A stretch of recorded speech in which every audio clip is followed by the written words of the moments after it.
Hello everyone, I've got another devlog for you.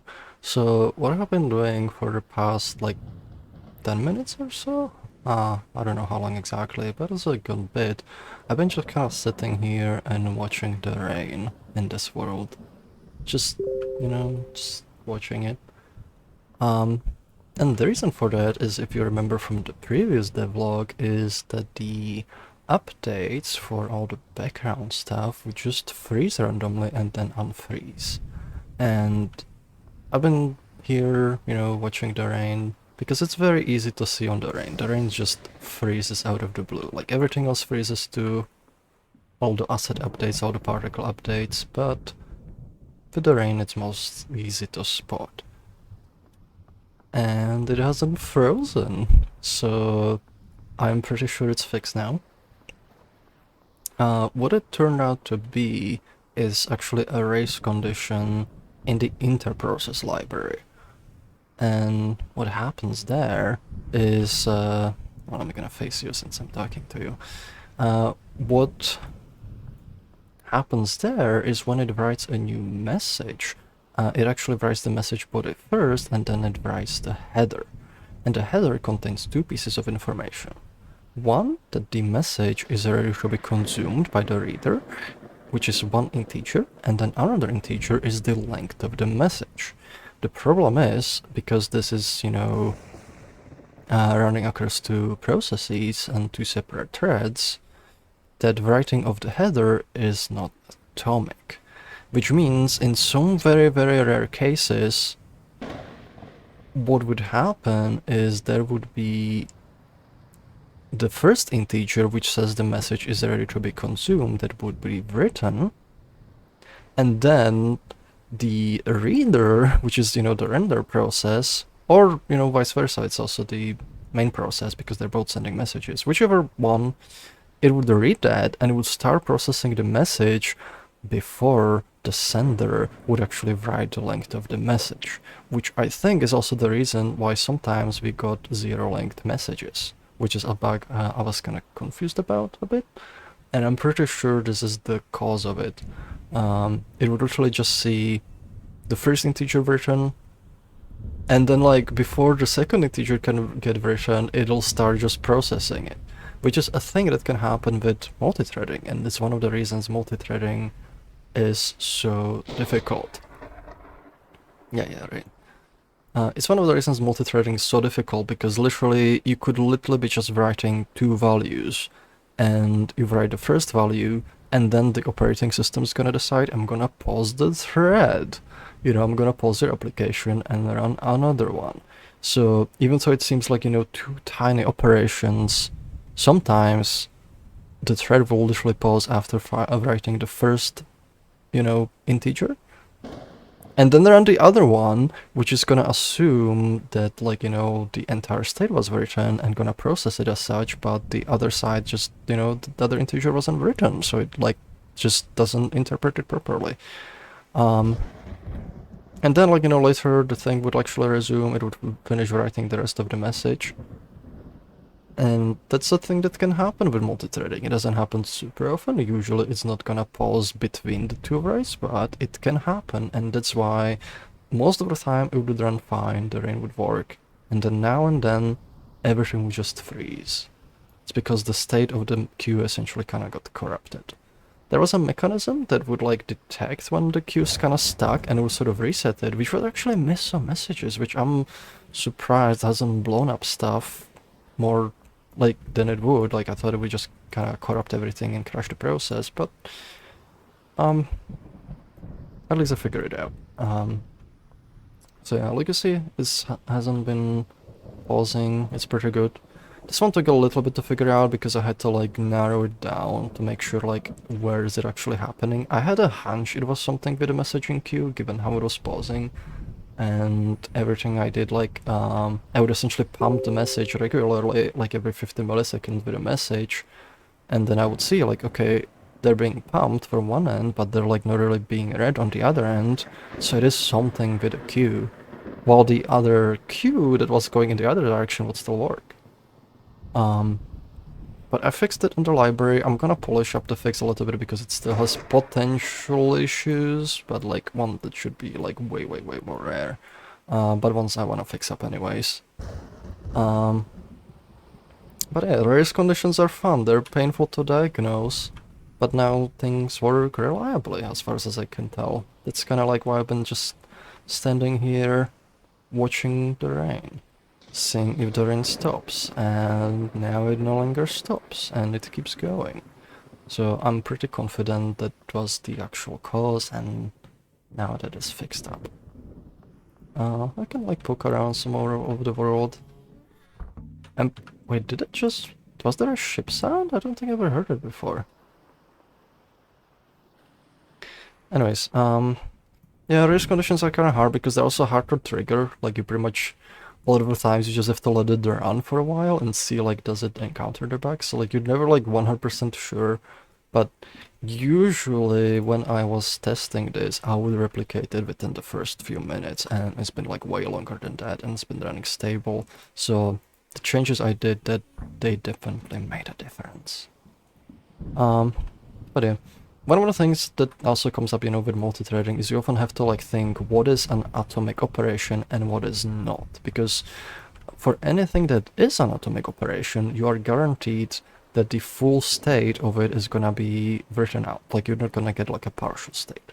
So for example, when you're writing an integer to the memory, you are guaranteed that you're not gonna, you know, like if another thread is just constantly reading, trying to read that, it's either gonna get the previous integer or the new integer you wrote to the memory, but it never gets, you know, an in-between state where like, you know, half of the integers like written out, like say like 2 bytes, because integers are 4 bytes, so you're never gonna get like, you know, just 2 bytes written and then like 2 bytes later.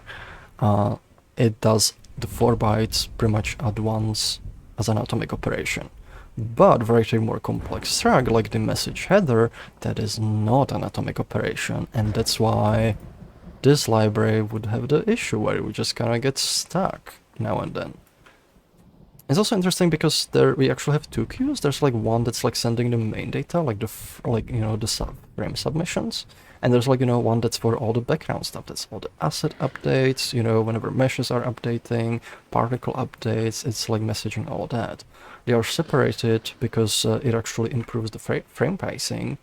When it was using a single queue, sometimes, you know, the frame would have to wait on a whole bunch of assets because the asset system can be hammering that queue. And it will actually lower the overall frame rate that could be achieved because of those waits. So separating that actually helped. And the main queue, that's still not really being hammered as much. You pretty much like, it only sends like, the only 2 messages it sends is when it gets, when the frame is like ready to be rendered, like it sends the frame submission, and then like the render says like, okay, I'm ready for another frame. So there's like only most of the time those are only 2 messages that are being sent, so that is not really being, you know, hammered, and we don't really run into the issue, and, you know, things just kind of worked. But the background queue, that is actually being hammered constantly. Like there can be multiple threads just pushing into that like constantly, and the other thread is just hammering it, trying to like read messages. So that's much more likely, you know, to hit the race condition. It could potentially happen for the primary queue too, but just because it's not being hammered as much, it just didn't happen. So yeah, that's just fixed up. This is one of the... right now, this is one of the only remaining sort of bug issues that I run into that like I knew I have to fix before like doing a pre-release. It took a bit because of all the diagnosis, plus dealing some issues like NuGet, Visual Studio being dumb and exploding. That took a bunch of time, but now it's fixed. And part of the reason I'm kind of rambling a lot in this video, watching the rain, is because I'm, you know, helping confirm it's fixed. And I've been recording for 10 minutes and it still hasn't frozen, so we're on a good track.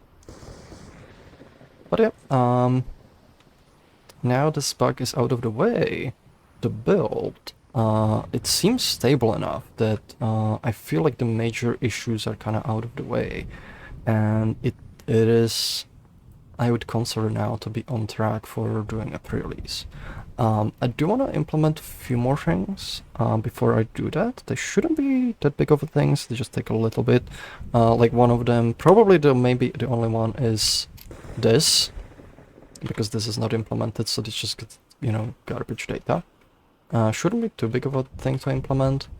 The other stuff, there's gonna be missing, like, you cannot actually switch it to VR mode right now, that's not really supporting. You cannot, videos don't work yet, I need to like implement those. Some of the more niche components, Gaussian splits will not render yet.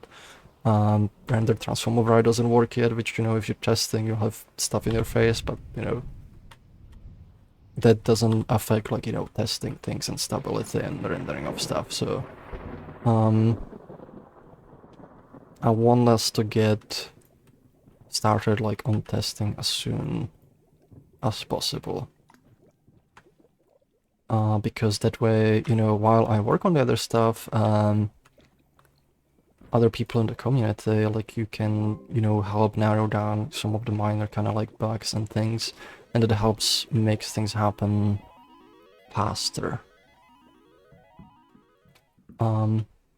Because it sort of like, paralyzes things, and we get like early feedback as kind of working on more things. Which also helps, like, as I keep implementing more things, the more bugs are fixed, the less variables I have to work with. Plus, you get to enjoy and play with the build, because I've been kind of, messing with it myself, and people have been, you've been patiently watching and wanting to play with it too, but it just hasn't been in a state where it can run for more than a few minutes. Which actually, well, it kind of was at one point. Like, one of the tests I did earlier, I was like running for 40 minutes, but like, there was back when the particles would still explode, which kind of, I think, obscured this bug. It was also like, not running, like, because I haven't tuned something, so it wasn't hammering things as much, so it wasn't hitting that bug either, and now that I've kind of tuned things, it's also better. Not to say there's not more things to tune, there's probably gonna be a bunch, like, to, get as much as we can out of this. But I think it's almost ready for pre-release. Like, I think it's in a state where it can pretty much be like, help us find bugs as we kind of keep working on this and implementing this. The focus of the pre-release, is gonna be on the stuff that's implemented, so obviously anything that's not implemented yet, like, we wouldn't need to be like, oh, Gaussian splits are not rendering. We'll be like, no, yeah, we know. Might actually just preemptively compile a list of things to implement, because that'll make it nicer to see.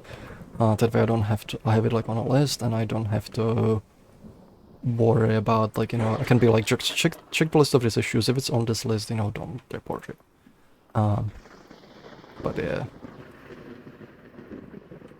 I think it's in a good state. I've been rambling for a good amount, still hasn't frozen. I think this is pretty good test. And I can go work on the other things. I can stop watching the rain. But it's been kind of nice and a little poetic, just literally debugging things by watching the rain, which doesn't happen, that often. It's kind of interesting that this is technically, proper way to debug things. Is sometimes you just watch the rain, and that's how you confirm that bugs have been fixed. So I'll leave you with this, and hope I'll see you soon with the pre-release. Might have like a few devlogs before then, maybe with the render to texture, but I don't think this needs much more. I think this is now stable enough to start searching for more minor bugs. So thank you very much for watching, and I'll see you soon.